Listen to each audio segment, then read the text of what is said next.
Elisabeth Walaas, you are the president of the Committee of Parties to the Istanbul Convention, as well as being ambassador extraordinaire for your country, Norway.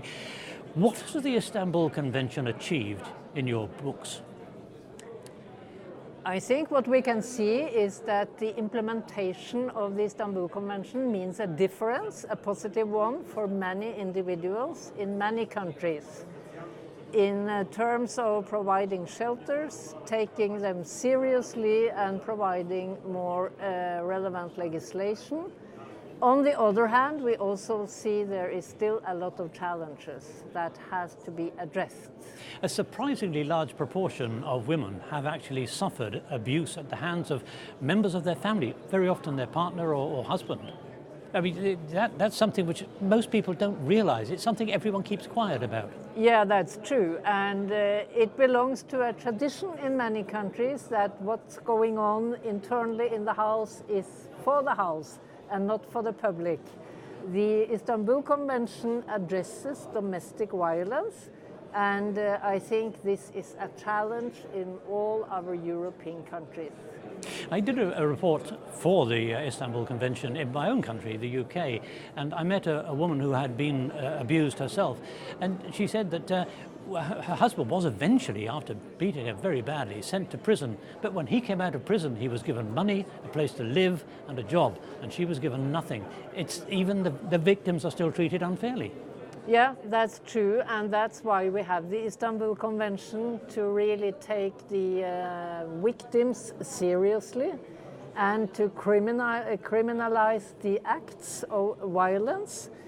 The main objective of the convention is zero tolerance for violence within the family and also violence against women.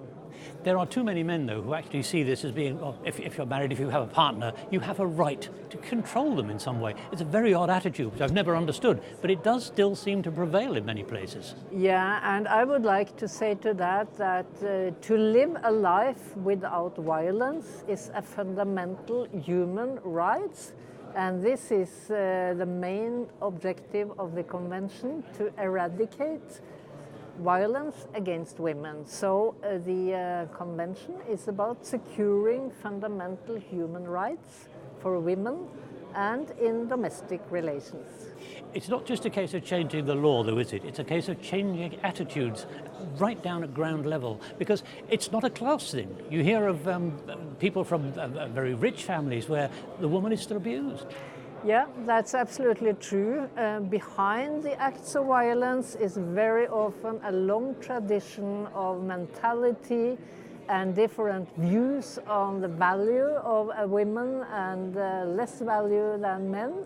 So that's why the convention also pursues a policy to also try to correct that kind of mentalities, to respect women on equal footing as a man, and that both are human beings that really deserve full respect for fundamental rights. I mean, I'm sure most people would absolutely agree with you, but the fact remains that most men are stronger than most women, and sometimes they abuse that very power that they have. How do you get into somebody's brain and change their mind? Well, I think we need to acknowledge that it will take time, because it's very often also about established kind of balances of power or asymmetric powers. So it's a lot of challenges related to securing an environment free of violence. But having in mind that this is about human fundamental rights, I think we all should stand up for this objective and do whatever we can to achieve a secure environment free of violence. Thank you very much indeed. That's lovely. Thank you.